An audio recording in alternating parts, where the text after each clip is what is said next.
Welcome back, everybody. This is Mr. Fata, and in today's FattaCast, I'm going to show you how I can draw a series of overlapping block letters by sketching out letters that have consistent height, width, and thickness, and are spaced out in a way that makes them overlap. To begin with, I draw these two horizontal lines that will represent the tops and the bottoms of the letters. And I also put a line, a light line in the middle, just like a notebook paper. I then write out the letters on the bottom, spacing them out evenly along the bottom of the page. And then provide a box for each letter.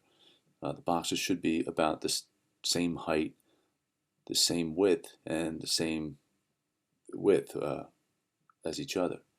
I'm then sketching out the letters inside the box, making sure I'm consistent to get the letter to fill the space inside the box.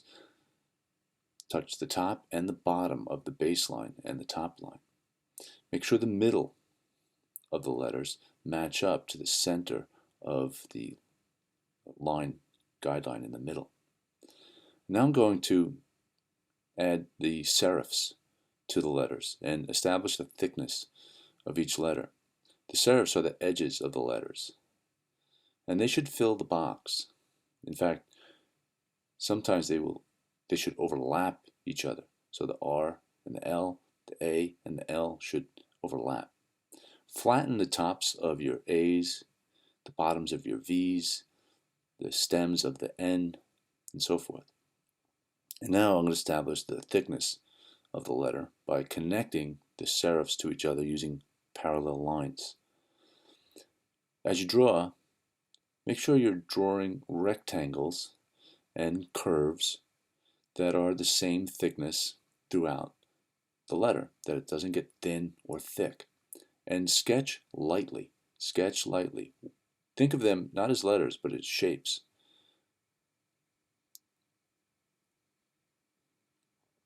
Intersect the lines when you draw, rather than outlining the shape. And sketch lightly. By intersecting the lines, I could establish the rectangles that make up letters like the A and the E and the V, and then later come back in and outline the letters.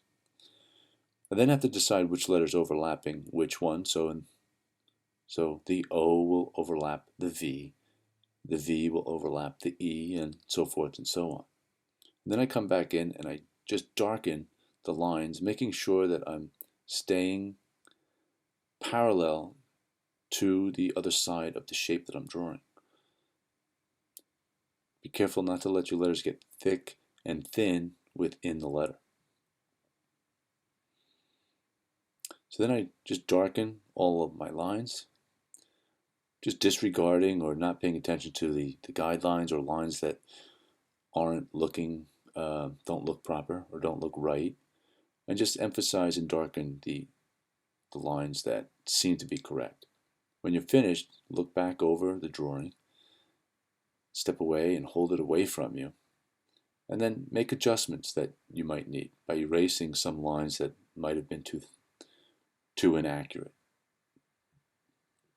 There you have it, everybody. I can draw a series of overlapping block letters